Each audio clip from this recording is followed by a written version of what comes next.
Good morning, friends. How are you? I hope you all will be fine. તો મિત્રો સ્વાગત છે આપનું કમ્પ્લીટ ધ સેન્ટેન્સના ટોપિક નંબર 3 ની અંદર. અગાઉ આપણે ફર્સ્ટ ટોપિક જોયો use of to and so that અને બીજો ટોપિક ભણ્યા આપણે use of enough and so that.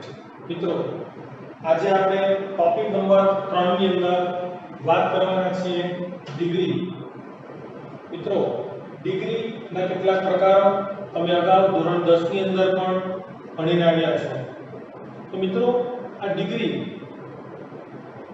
Positive, comparative, superlative આ જે ત્રણ પ્રકાર છે ડિગ્રીના, આ ડિગ્રીનું જે સ્ટ્રક્ચર છે એ આખી વિશેષણોના રૂપની રમત છે. આ પોઝિટિવ, કમ્પેરેટિવ, સુપરલેટિવ શું છે? વિશેષણનું રૂપ. તો ડિગ્રીની રચના શીખતા પહેલા આપણી પાસે વિશેષણોનું રૂપ કેવી રીતે ચેન્જ થાય, કયા પોઝિટિવ વિશેષણનું કમ્પેરેટિવ અને સુપરલેટિવ કેવી રીતે બને, એનું પ્રોપર નોલેજ આપણી પાસે મિત્રો હોય તો અને તો જ આપણે ડિગ્રીની રચના સાચી રીતે લખી શકીએ. તો આ ડિગ્રીની રચના આપણે પછી ભણીશું, પણ પહેલા આપણે વાત કરીશું વિશેષણના રૂપો કેવી રીતે ચેન્જ થાય છે. તો ફોર્મ્સ ઓફ એડજેક્ટિવ્સ, વિશેષણના રૂપો. આ રૂપો પોઝિટિવમાંથી કમ્પેરેટિવ, કમ્પેરેટિવમાંથી સુપરલેટિવ કેવી રીતે બને છે, એના રૂલ્સ ને મિત્રો શબ્દનું સ્વરૂપ જોઈને એમાં કયો નિયમ લાગુ પડશે એ નક્કી થાય છે. તો મિત્રો આવા 5 રૂલ્સ આપણે ભણવાના છે. તો શરૂ કરીએ વિશેષણના રૂપો બદલવા માટેના નિયમો. રૂલ નંબર 1, નિયમ નંબર 1, સામાન્ય રીતે વિશેષણને er પ્રત્યય લગાવવાથી કમ્પેરેટિવ અને est પ્રત્યય લગાવવાથી સુપરલેટિવ રૂપ બને છે. મિત્રો અહીંયા er est જેની આગળ મેં ડેશ કરી છે, મિત્રો આગળ ડેશ અને પાછળ ડેશ આ બંનેમાં તફાવત શું? જેની આગળ ડેશ છે એ કોઈ શબ્દની પાછળ લાગે છે એટલે એને કહેવાય મિત્રો પ્રત્યય. પ્રત્યયને ઇંગ્લિશમાં કહેવાશે સફિક્સ. જ્યારે જેની પાછળ ડેશ હોય એ કોઈ શબ્દની આગળ લાગે છે તો એને કહેવાય પૂર્વક. ઇંગ્લિશમાં કહેવાશે એને પ્રેફિક્સ. સફિક્સ, પ્રેફિક્સ. તો મિત્રો ફરીથી નિયમ નંબર 1, સામાન્ય રીતે વિશેષણને er પ્રત્યય લગાવવાથી એનું કમ્પેરેટિવ અને est પ્રત્યય લગાવવાથી એનું સુપરલેટિવ રૂપ બને છે. દાખલા તરીકે strong, stronger, strongest. Long, longer, longest. Short, sorter, shortest. નિયમ નંબર 2, જો વિશેષણના અંત્ય વ્યંજનની આગળ એક સ્વર હોય તો અંત્ય વ્યંજન બેવડાય છે અને પછી er લગાવવાથી કમ્પેરેટિવ અને est લગાવવાથી સુપરલેટિવ રૂપ બને છે. મિત્રો એના માટે આપણને ખબર હોવી જોઈએ સ્વર, વ્યંજન. તો આપણા અંગ્રેજી મૂળાક્ષરોની અંદર ઇંગ્લિશ આલ્ફાબેટની અંદર 26 ટોટલ મૂળાક્ષરો છે, જેમાંથી 5 સ્વર છે a e i o u, બાકીના 21 વ્યંજન છે. તો જ્યારે કોઈ વિશેષણના અંત્ય વ્યંજન, છેલ્લો વ્યંજન હોય અને એની આગળ એક સ્વર હોય e i o, તો આવા તમામ વિશેષણોનું કમ્પેરેટિવ, સુપરલેટિવ કરતા પહેલા અંત્ય વ્યંજન બેવડાય, મતલબ કે આ છેલ્લો જે વ્યંજન છે t, g, n, t એ ડબલ થઈ જશે. જેમ કે fat, f a t, f a double t e r, f a double t e s t, fattest. big, b i double g e r, bigger, b i double g e s t, biggest. આ જ પ્રમાણે thin, thinner, thinnest, hot, hotter, hottest. તમારે મિત્રો જગ્યા છોડવાની નથી, તમારે લખવાનું છે. આ નિયમનો મિત્રો એક અપવાદ છે અને છે ક્લેવર. ક્લેવરનો જોડણી જો આપણે જોઈએ CLEVER, જેમાં અંત્ય વ્યંજનની આગળ એક સ્વર છે છતાં એમાં અંત્ય વ્યંજન બેવડાતો નથી, એ નોર્મલી જ EREST લગાવવાથી એનું કમ્પેરેટિવ સુપરલેટિવ બને છે. રૂલ નંબર 3, જો અંત્ય વ્યંજનની આગળ બે સ્વર હોય, એકની જગ્યાએ બે સ્વર, તો સામાન્ય નિયમ એટલે કે નિયમ નંબર 1 પ્રમાણે જ એનું કમ્પેરેટિવ સુપરલેટિવ રૂપ બને છે. જેમ કે કુલ, ક્લીન, ક્લિયર, વીક, સૂન, નિયર આ તમામ વિશેષણોમાં છેલ્લા વ્યંજનની આગળ બે સ્વર છે. તો અહીંયા સામાન્ય નિયમ પ્રમાણે મતલબ એની પાછળ સીધું જ EREST લાગી જશે. Cool, cooler, coolest, clean, cleaner, cleanest, clear, clearer, clearest, weak, weaker, weakest, soon, sooner, soonest, near, nearer, nearest. નિયમ નંબર 4, જો વિશેષણના છેડે y હોય અને તો y નો i કરી પછી ER કે EST લગાવવાથી એનું કમ્પેરેટિવ કે સુપરલેટિવ રૂપ બને છે. જેમ કે easy, busy, lazy, costly, healthy, wealthy આ તમામ વિશેષણોના છેડે y છે મિત્રો. તો આનું કમ્પેરેટિવ સુપરલેટિવ કરતી વખતે આ y જે છે એનો શું થઈ જશે? I, EASI, easy, easier, easiest, busy, busier, busiest, lazy, lazier, laziest, costly, costlier, costliest, healthy, healthier, healthiest, wealthy, wealthier, wealthiest. તો મિત્રો ચાર નિયમ પૂરા થયા આપણા.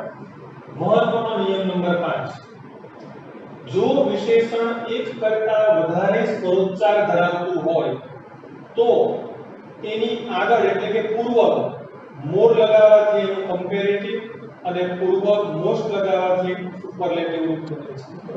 આ એક કરતા વધારે સ્વરોચ્ચાર ધરાવતું એટલે શું? અહીંયા એવા તમામ વિશેષણો થશે જે વિશેષણો કોઈ સફિક્સ લાગીને બનેલા હોય. જેમ કે બ્યુટીફુલ, બ્યુટી નાઉનની પાછળ ફૂલ સફિક્સ લાગવાથી આ વિશેષણ બનેલું છે બ્યુટીફુલ. આવા તમામ વિશેષણો beautiful, careless, courageous, comfortable, interesting, important, patient, full, less, furious, able, ing, amt, ent આ તમામ પ્રત્યયો મિત્રો વિશેષણની ઓળખ છે. પણ શું માત્ર આવા જ વિશેષણો આવશે અહીંયા જેની પાછળથી પ્રત્યય લાગેલો હોય? ના, નોર્મલ વર્ડ પણ આવી શકે. તો હવે મારે કેવા વિશેષણને એક કરતા વધારે સ્વરોચ્ચાર ધરાવતા ગણવાનું? તો મિત્રો આની એક શોર્ટ કી તમને આપી દઉં, હોમમેડ કી આપણી, કે જો આપેલ વિશેષણના મૂળાક્ષરોની સંખ્યા આપેલા વિશેષણના અક્ષરો ગણવાના, જો મૂળાક્ષરોની સંખ્યા ગ્રેટર ધેન 6 કરતા વધારે હોય મિત્રો એવા તમામ વિશેષણના નિયમ લાગુ પડશે. આ નિયમ જ્યારે આપણે બનાવ્યો ત્યારે ત્રણ વિશેષણો આના અપવાદમાં આવશે, એને આપણે અલગથી યાદ રાખવા પડશે. તો મિત્રો અપવાદરૂપ ત્રણ વિશેષણો પ્રાઉડ, મોડેસ્ટ અને ઓનેસ્ટ, આ ત્રણ વિશેષણોના મૂળાક્ષરો ગણો તો 5 છે, અહીંયા 6 છે, અહીંયા 6 છે. 6 થી વધારે એક પણ નથી, છતાં આ ત્રણેય વિશેષણો આ નિયમમાં જ આવશે. એનું કમ્પેરેટિવ સુપરલેટિવ મોર કે મોસ્ટ લગાવવાથી જ બનશે. પ્રાઉડ, મોર પ્રાઉડ, મોસ્ટ પ્રાઉડ. મોડેસ્ટ, મોર મોડેસ્ટ, મોસ્ટ મોડેસ્ટ. ઓનેસ્ટ, મોર ઓનેસ્ટ, મોસ્ટ ઓનેસ્ટ. અને જેના મૂળાક્ષરો 6 થી વધારે છે એ તો બનવાના જ છે. Beautiful, more beautiful, most beautiful. careless, more careless, most careless. courageous, more courageous, most courageous. comfortable, more comfortable, most comfortable, so and so. તો મિત્રો આ તો નિયમ નંબર 5. તો બસ વિશેષણનો સુપરલેટિવ કમ્પેરેટિવ બનાવવા માટે 5 નિયમો છે. શબ્દનું સ્વરૂપ જોવાનું, 5 માંથી કયો નિયમ લાગશે નથી કરવું. પણ મિત્રો 7 વિશેષણો ઇંગ્લિશમાં એવા છે કે જે આ 5 માંથી એક પણ નિયમને ફોલો કરતા નથી. જે નિયમને ફોલો ન કરે એને કેવા કહીશું આપણે? અનિયમિત.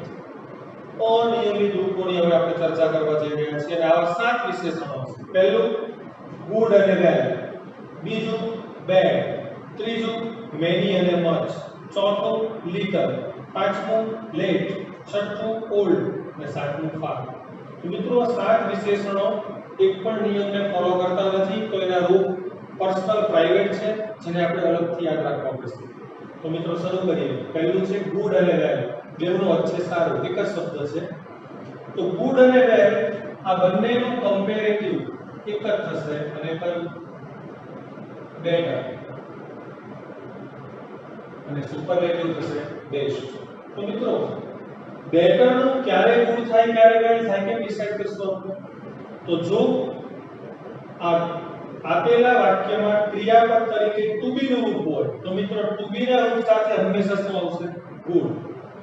જ્યારે ટુ બી ના રૂપ સિવાય તો કોઈ પણ વર્બ યુઝ થયું હોય વાક્યમાં તો વેલ. જેમ કે ધારો કેવું છે, સચિન એક સારો ક્રિકેટર છે.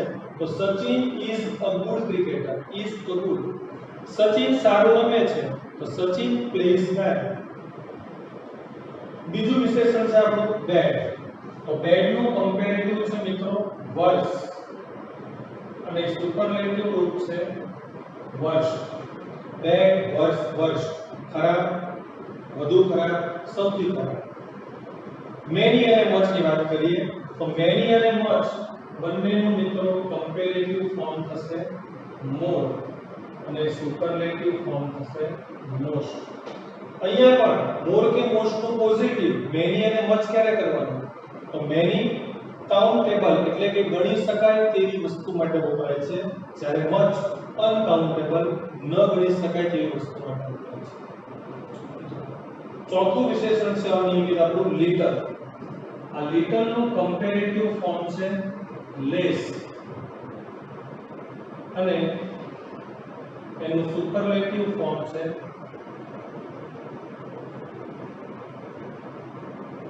લિસ્ટ. લિટલ, લેસ અને લિસ્ટ. ઓછું, વધારે ઓછું, સૌથી ઓછું. પાંચમું વિશેષણ છે લેટ.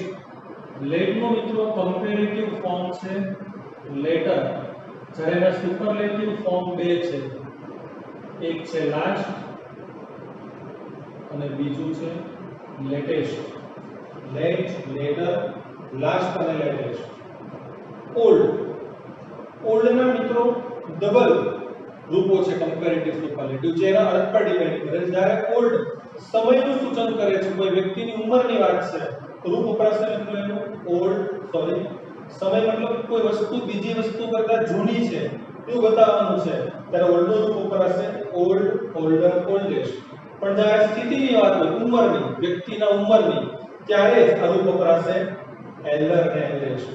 છગનભાઈ મગનભાઈ કરતા મોટા છે ત્યારે એલ્ડર યુઝ કરવું પડશે, પણ આ વૃક્ષ પેલા વૃક્ષ કરતા જૂનું છે ત્યારે ઓલ્ડર યુઝ કરવું પડશે. અને છેલ્લું વિશેષણ છે મિત્રો ફાર. જો ફાર નો અર્થ થાય છે દૂર, જો અંતરની વાત હોય તો ફાર નું મારે રૂપ લેવાનું છે ફારધર, ફારધેસ્ટ. એનો યુઝ થશે. આ જ ફાર સમયના અર્થમાં જ્યારે વપરાય તો એની જગ્યાએ યુ એપ્લાય થશે ફર્ધર અને ફર્ધેસ્ટ. મારે મને પૂછવું છે કે હવે તમે આગળ શું કરવા માંગો છો? આગળ અહીંયા આગળ બતાવે છે સમય, તે મારે યુઝ કરવું પડશે what would you like to do further, you whatever. તો મિત્રો આ સાત હતા અનિયમિત રૂપો. તો આ સાત રૂપો અને જે આ 3 ને 4 5 છે એને જ આપણે યાદ રાખવાના છે. એ શબ્દ જો આવે તો એનું જે કઈ રૂપ લખાયું છે આપણે યાદ કરી લખવાનું. પણ બાકીનો કોઈ પણ શબ્દ હોય તો એમાં આ પાંચમાંથી કયો નિયમ લાગુ પડશે કે મારે શબ્દનું સ્વરૂપ જોઈએ નક્કી કરવાનું છે. તો આ ટેબલ તમને કોઈ પણ વિશેષણનું પોઝિટિવમાંથી કમ્પેરેટિવમાંથી સુપરલેટિવ કેવી રીતે બનાવવું એ નક્કી કરવા માટે તમને મદદરૂપ થશે. અને વિશેષણનું રૂપ તમને બનાવતા આવડે તો અને તો જ હવે આપણે ડિગ્રીનું સ્ટ્રક્ચર ભણવા માટે સાર્થક છીએ. તો હવે આપણે ભણીશું ડિગ્રીની રચના, એનું સ્ટ્રક્ચર, કેવી રીતે ડિગ્રીનું સેન્ટેન્સ બનાવવાનું છે અને ઇન્ટરચેન્જ કરવાનું છે એ મિત્રો આપણે હવે જોઈશું. આ ટેબલ તમારે ચોપડાના 2 પેજમાં સામસામેના 2 પેજ અને એક ગણીને તેમાં આ ટેબલ તમારે ઉતારવાનું છે એકદમ વ્યવસ્થિત મોટા છૂટા અક્ષરે. અને ત્યાર પછી આપણે શરૂઆત કરીએ ડિગ્રીની રચના.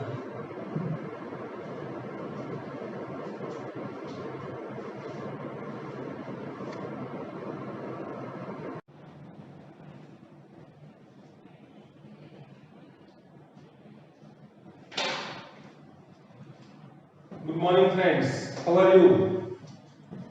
તો લાસ્ટ લેક્ચર ની અંદર ફોર્મ્સ ઓફ એડજેક્ટિવ્સ, વિશેષણના રૂપો કેવી રીતે બનાવવા, પોઝિટિવ માંથી કમ્પેરેટિવ, સુપરલેટિવ એ શીખ્યા પછી હવે આપણે વાત કરવાના છીએ આજે structure of degree.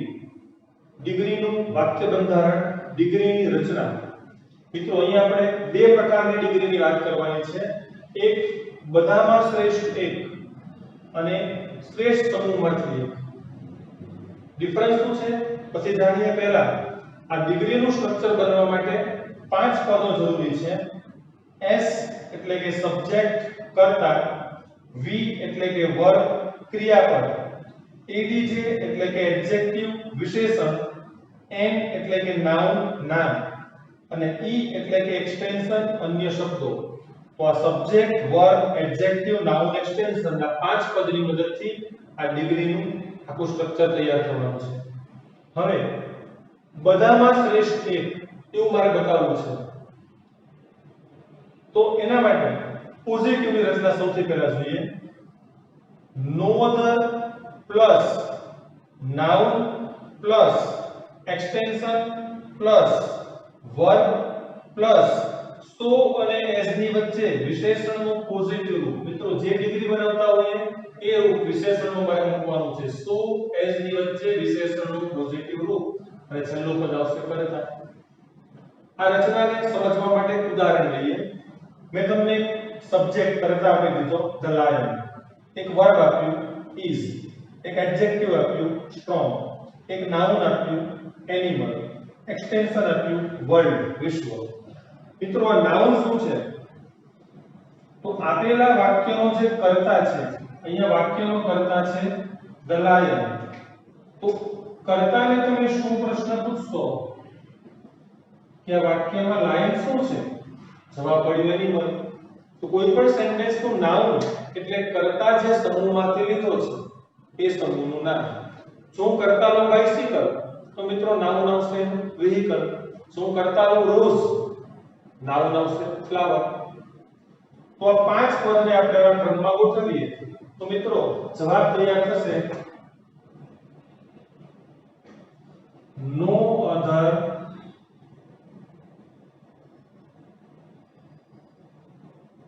Animal, noun આવશે એનિમલ, અન્ય શબ્દો ઇન ધ વર્લ્ડ. મિત્રો ક્રિયાપદ આવશે અહીંયા is અને વિશેષણનું સો અને એસ ની વચ્ચે મૂળ રૂપ એટલે કે so strong S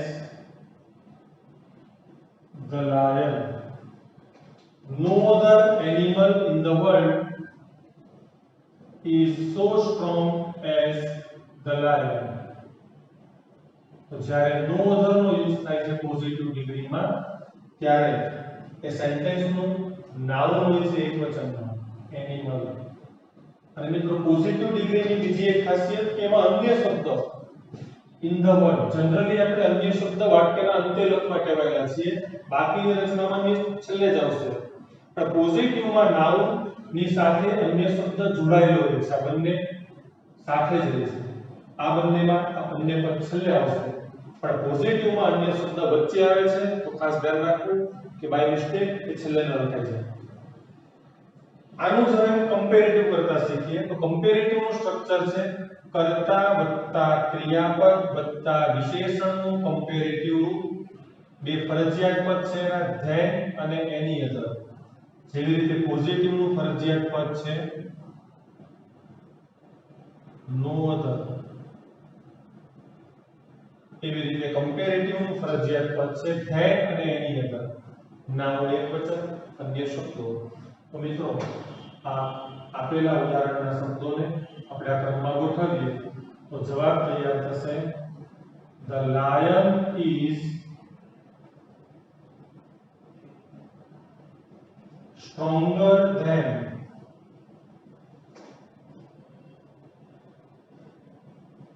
any other animal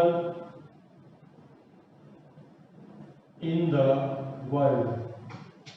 The lion is stronger than any other animal in the world. તો કમ્પેરેટિવ નું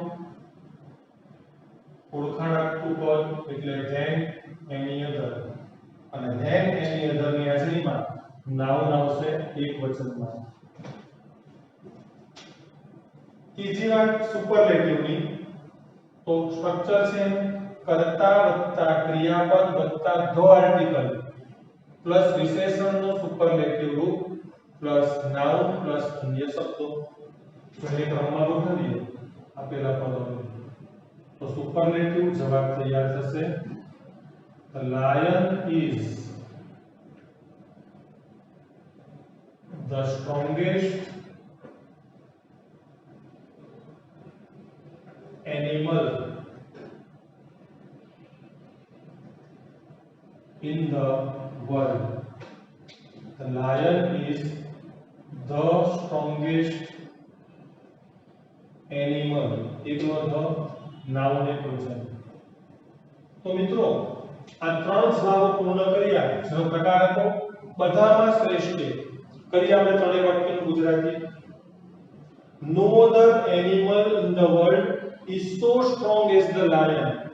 દુનિયાનું બીજું કોઈ પ્રાણી સિંહ જેટલું શક્તિશાળી નથી. મતલબ સિંહ બધા કરતા શક્તિશાળી. The lion is stronger than any other animal in the world. સિંહ દુનિયાના બીજા કોઈ પણ પ્રાણી કરતા વધારે શક્તિશાળી છે. મતલબ સિંહ સૌથી શક્તિશાળી. The lion is the strongest animal in the world. સિંહ દુનિયાનું સૌથી શક્તિશાળી પ્રાણી છે. તો ત્રણેય વાક્યનો ભાવાર્થ એવો સાબિત થાય છે કે સિંહ સ્ટ્રોંગ, સ્ટ્રેન્થ, તાકાતની દૃષ્ટિએ સર્વશ્રેષ્ઠ છે. હવે આ જ વાતને આપણે રજૂ કરીએ બીજી રીતે, જેમાં શ્રેષ્ઠ સમૂહમાંથી એક, મતલબ કે સ્ટ્રોંગ આ ગુણ ધરાવતા, તાકાત ધરાવતા પ્રાણીઓનો આખો સમૂહ છે, ઘણા બધા, એમાંથી એક સિંહ છે, શ્રેષ્ઠ સમૂહમાંથી એક. તો ત્યારે બંને રચનામાં ડિફરન્સ શું છે, જે ગ્રીન લાઈનથી આપણે ડિફરન્સ રજૂ કર્યો છે એક્ઝામ્પલ દ્વારા જોઈએ આપણે. પોઝિટિવ રચના જ્યાં નો અધર હતો ત્યાં આવશે વેરી ફ્યુ. નાઉન હવે એક વચન હતું, શું થઈ જશે મિત્રો? પ્લુરલ, બહુવચન. સિંગ્યુલર એક વચન, પ્લુરલ બહુવચન. અન્ય શબ્દો, ક્રિયાપદ. હવે જ્યાં સો એઝ હતું ત્યાં આવશે એઝ. કેમ કે સો એઝ તેના માટે હતો તો નો અધર નકાર રચના હતી, વેરી ફ્યુ હકાર શબ્દ બતાવે છે, માટે એઝ ની વચ્ચે વિશેષણ અને કર્તા. તો મિત્રો આ જ જવાબ આપણે હવે ટાઈપ 2 પ્રમાણે લખીએ તો જવાબ બનશે very few animals in the world. મિત્રો બીજો એક મોટો ડિફરન્સ છે, પોઝિટિવ આવે છે આ as strong as the lion.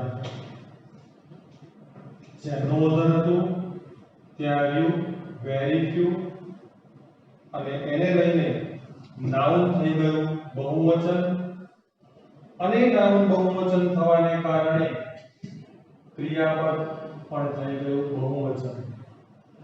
કેમ કે આ ઇઝ ને કોને જે મૂક્યો છે? એનિમલ.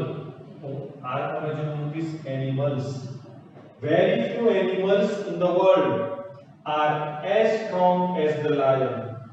દુનિયાના બહુ ઓછા પ્રાણી સિંહ જેટલા શક્તિશાળી છે ખરા, બહુ ઓછા.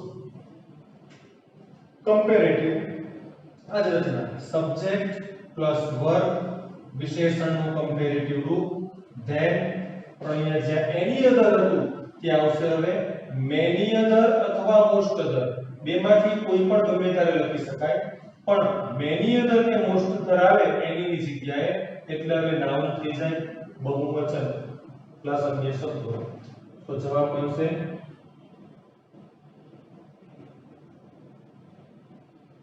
The lion is stronger than many other animals in the world. The lion is stronger than many other. અને માટે નાઉન આવશે બહુવચન. સિંહ દુનિયાના બીજા ઘણા પ્રાણીઓ કરતા વધારે શક્તિશાળી છે. બધા કરતા તો નહીં છે, એટલે કે સિંહ જેટલા શક્તિશાળી બીજા છે. અને છેલ્લે વાત કરીએ સુપરલેટિવની. સબ્જેક્ટ વન જ્યાં ધ હતો ત્યાં આવશે વન ઓફ ધ. વિશેષણનું સુપરલેટિવ, નાઉન બહુવચન, અન્ય શબ્દ. તો જવાબ તૈયાર થશે.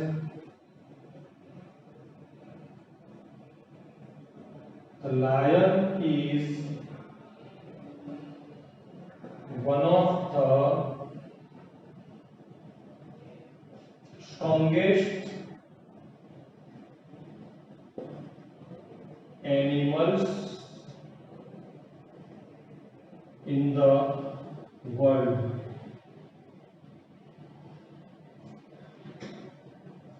તો મિત્રો તફાવત જોઈએ. જ્યાં ધ હતો ત્યાં અહીંયા લખાશે વન ઓફ ધ.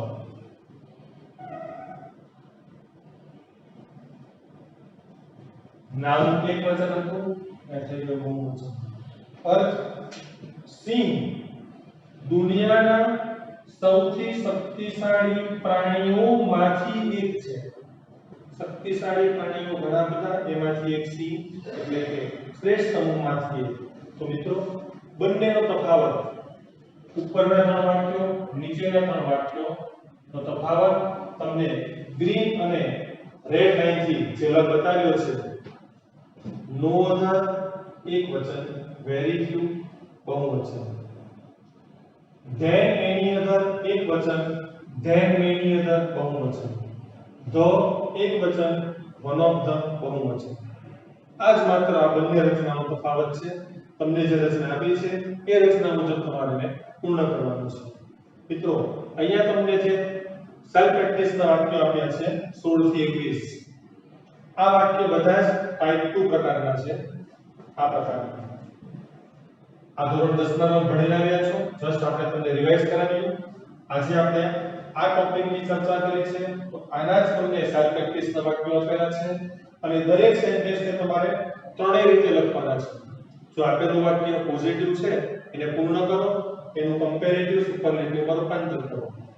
જો આપેલું વાક્ય કમ્પેરેટિવ છે તો એને પૂર્ણ કરી પોઝિટિવ અને સુપરલેટિવમાં રૂપાંતર કરો, અને જો સુપરલેટિવ છે તો એને પૂર્ણ કરી પોઝિટિવ અને કમ્પેરેટિવમાં રૂપાંતર કરો. 3 જવાબ, 6 વાક્યના તમારે 3 જવાબ તૈયાર કરવાના છે. તો આ સાથે ડિગ્રી ટોપિક આપણો અહીંયા પૂર્ણ થાય છે. આજનો લેક્ચર અહીંયા પૂર્ણ કરીશું. ફરી મળીશું નવા ટોપિક સાથે. જય હિન્દ, જય ભારત.